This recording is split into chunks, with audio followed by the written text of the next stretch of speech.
প্রত্যেক প্রতীকের আলাদা ব্যাখ্যা থাকতে পারে, কিন্তু আমি জনতার প্রার্থী। আমার প্রতীক হচ্ছে মোমবাতি, যেটা নিজে আলোকিত করে কিন্তু নিজে শেষ হয়ে যায়। তাহলে আজকে রাজনীতি কেন? রাজনীতিতে মানুষ কি চায়? একটা জিনিস চায়, যে এমন একজন নেতা পাবো যে নিজের সময়গুলোকে, নিজের শরীরের স্বাস্থ্যের দিকে খেয়াল না করে জনতার সেবক হবে। আমার প্রতীক নিজে শেষ হয়ে অন্ধকারকে আলোকিত করে। ঠিক আমার প্রতীক বার্তা দিচ্ছে হাসান আজহারি মানুষটা নিজে শেষ হবে কিন্তু ৮ আসনকে আলোকিত করে ছাড়বে। বাস আমার প্রতীকের সাথে প্রার্থীর অনেক বড় মিল আছে। হ্যাঁ, ৮ আসনে জনগণের উদ্দেশ্য হচ্ছে প্রত্যেক দলের একটা ভিশন থাকে, প্রার্থীকে দলের আলোকে চলতে হয়। আমি যেহেতু কোনো দলের বিরুদ্ধেও নয়, কোনো ব্যক্তির বিপক্ষে নয়, আমাকে জনগণ নামিয়েছে। তরুণ সমাজ বলছে এমন একজন মানুষ চায় যিনি আমাদের চোখের পানি মুছে দিতে পারবে, এমন একজন মানুষ চায় যিনি আমাদের দুঃখের সাথী হতে পারবে। সেই জন্য জনগণের দাবির প্রেক্ষিতে আমি রাজনৈতিক মানুষ নয়, কিন্তু আমি মাঠে নামতে বাধ্য হয়ে আছি, কারণ তারা পরিবর্তন চায়। তা আমি জনগণের উদ্দেশ্যে যেটা বলবো সেটা হচ্ছে এই কথা, আজকে বাংলাদেশের রাজনীতি মানে হানাহানি, মারামারি, রাহাজানি, খুন খারাপি, যেটা আমরা নিজের চোখের সামনে দেখতে পাচ্ছি। কিন্তু আমরা চাই রাজনীতিতে প্রতিযোগিতা হবে, প্রতিহিংসা যেন না হয়। আমরা তো দিন শেষে সবাই বাংলার নাগরিক, আমাদেরকে একসাথে থাকতে হবে, এই দেশকে উন্নয়নে এগিয়ে আনতে হবে। এই রাজনীতির নোংরা মাঠটাকে সুন্দর করার জন্য সুন্দর কিছু মানুষের দরকার। সেই জন্য আমরা সুন্দর বলতেছি, আমরা সুন্দর না, মন সুন্দর আর কি। সেই জন্য আমরা মাঠে নেমে এসেছি। আমি যে ৮ আসন আমার, এটা খুবই সুন্দর চমৎকার এরিয়া, যেখানে বাইজিৎ, পাঁচলাইশ, আংশিক এবং চাঁদগাঁও এটা শহর ধরা হয়।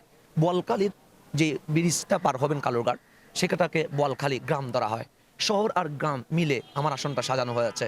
আপনারা যে বলছেন বৈষম্যহীন সমাজ চায়, আমার আসনটা এমনভাবে সাজিয়েছে যেন গ্রাম আর শহরকে এক করে বৈষম্যহীন হওয়া এটা বাস্তবতার আলোকে রূপান্তরিত হয়েছে। আমি জনগণকে এটা বার্তা দিতে চাই, আমার এই ৮ আসনের মধ্যে তারুণ্যের বিশাল একটা শক্তি আছে। এই তারুণ্যকে বেকার মুক্ত করতে হবে। আজকে মানুষ বলছে যুবকদের, যুবতীদের নৈতিক অবক্ষয় হচ্ছে। অবক্ষয় হবে না কেন?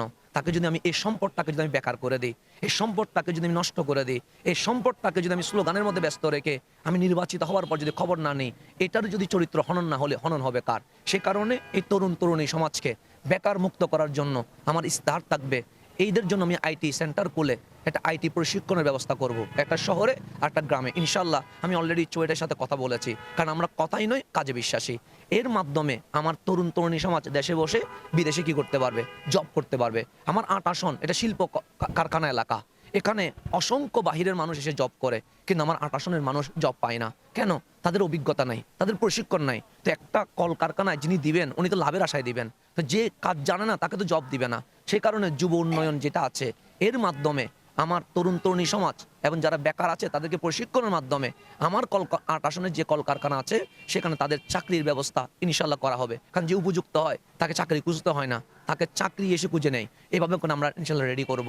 এবং আজকে খেলাধুলা, সংস্কৃতি এগুলো বন্ধ হয়ে গেছে, অপসংস্কৃতির যেন এক বাণিজ্য শুরু হয়েছে। সেজন্য খেলাধুলা যেন করতে পারে, মাঠের দরকার, একটু পরিবেশের দরকার, সেই পরিবেশ আমরা বাস্তবায়ন করব।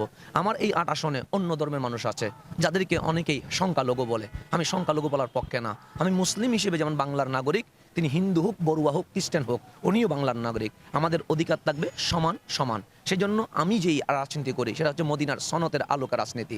আমার রাজনীতির ২ নাম্বার দ্বারাই লেখা আছে, মুসলমান মসজিদে যাবে, হিন্দু মন্দিরে যাবে, ইহুদি তিনি উপাসনালয়ে যাবে, খ্রিস্টান গির্জায় যাবে। দিন শেষে দেশের জন্য, রাষ্ট্রের জন্য সবাই একসাথে কি করবে? কাজ করবে। সুতরাং আমার যে মিশন, আমার যে ভিশন, এই বাংলাদেশে কেউ যেমন মাজার ভাঙতে পারবে না, ঠিক তেমনি মন্দিরও কি করতে পারবে না? ভাঙতে পারবে না। সবাই একসাথে কাজ করবে। দ্বিতীয়ত, মহিলাদের জন্য যে ভাতা আছে, বয়স্কদের জন্য যে ভাতা আছে, এই ভাতা সঠিক জায়গায় যেন পৌঁছে। কারণ আমরা চাই হাত যেন দুর্নীতিতে কি না হোক, যুক্ত না হোক, এই হাত যেন রক্তে লাল না হোক। আমরা চাই জনগণের অধিকার জনগণের কাছে কি হোক, পৌঁছে যাক। সেই জন্য আমার ৮ আসনের মানুষ নিশ্চিত থাকতে পারবে হাসান আজহারি দুর্নীতি করবে না। কেন? এই কারণে নিশ্চিত থাকতে পারবে, আমি টাকা দিয়ে বুট কিনবো না, আমি টাকা দিয়ে নির্বাচন করব না, আমি জনগণের টাকায় মাঠে নামবো। কারণ আমি যদি এখন ৫০০ টাকা খরচ করি, আমার মাথায় থাকবে এটা ইনভেস্ট করেছি, ৫,০০০ লাভ করতে হবে। সুতরাং আমি যেহেতু ইনভেস্ট করছি না, আমার কাছে লাভ করার কোনো দরকার নাই। রাজনীতি আমার কাছে ব্যবসা নয়, আমার কাছে সেবা। সেটা আমি কথাই নয়, কাজের মাধ্যমে প্রমাণ দিব ইনশাআল্লাহ।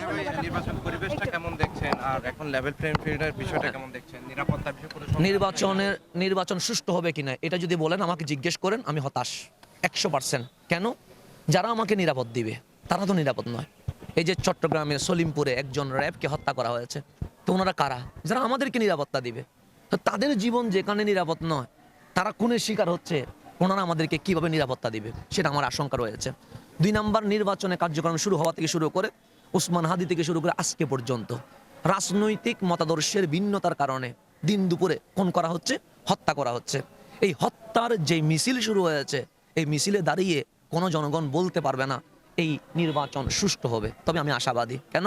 র্যাব, পুলিশ, আর্মি, যৌথ বাহিনী এবং প্রশাসন যদি ঠিকভাবে মাঠে নামে, তাহলে ইনশাল্লাহ সুষ্ঠু নির্বাচন সম্ভব। আজকে যেহেতু প্রতীক দিয়ে দিয়েছে, তার মানে আজকে থেকে নির্বাচনের কাজ কি হয়েছে, শুরু হয়েছে। অল্প দিন বাকি আছে, 20 দিনও বাকি নেই। তাহলে এই সামান্য সময়ে প্রার্থীদেরকে রাত দিন খেটে না খেয়ে মানুষের ঘরে ঘরে যেতে হবে। প্রার্থীগুলো কি নিরাপদ, সেটা আমাদের প্রশাসনকে নিরাপত্তা দিতে হবে। শুধু বললে হবে না ভোট কেন্দ্রে আসেন, ভোট কেন্দ্রে আসেন। আমরা যখন মানুষের কাছে যাই, মানুষ আমাদেরকে জিজ্ঞেস করে ভোট কেন্দ্রে তো যাবো, সুস্থ শরীরে ঘরে ফিরতে পারবো, এই গ্যারান্টি কে দিবে? এই মানুষ জিজ্ঞেস করছে। এখন যারা অন্য ধর্মের অনুসারী আছে, তারা সবচেয়ে ভয়ে আছে যে আমি কি ভোট দিতে পারবো। তাহলে আমরা চাই অন্তত স্বাধীনতার 54 বছর পরে একটা অনেক আশা নিয়ে এই নির্বাচন হচ্ছে। আমাদের মতো মানুষ নির্বাচনে মাঠে আসার কথা না। আমরা এসেছি পরিবর্তনের স্বপ্ন নিয়ে। আমরা জাতির কাছে, প্রশাসনের কাছে, দিন শেষে অন্তর্বর্তীকালীন সরকারের কাছে আমাদের একটা দাবি থাকবে, সুষ্ঠু নির্বাচনটা দিয়ে দেখেন। বাংলার 18 কোটি আপামর জনতা আপনাদের জন্য দোয়া করবে। সুতরাং আমরা চাই একটি সুষ্ঠু সুন্দর নির্বাচন হোক, এবং যারা সেন্টার দখল করার স্বপ্ন দেখছে, যারা বিভিন্ন মামলায় বা বিভিন্নভাবে অপরাধে জড়িত আছে, তাদেরকে যদি গ্রেপ্তার করে রাখা হয় এবং ছবি ট্যাগ দিয়ে বা নিরপরাধ মানুষকে গ্রেপ্তার করে হয়রানি করলে, তাহলে এটা তো ন্যায় বিচার না। সুতরাং যারা অপরাধী, তাদেরকে আইনের আওতায় আনা হোক এবং জনগণকে আশ্বস্ত করা হোক যে তোমার ভোট তোমার আমানত, তুমি নিরাপদে দিতেও পারবা, আবার নিরাপদে কিসে যাবা, বাড়িতে যাবা। যদি এই কাজগুলো করতে পারে, একটি সুষ্ঠু নির্বাচন সম্ভব হবে বলে আমরা আশা করছি।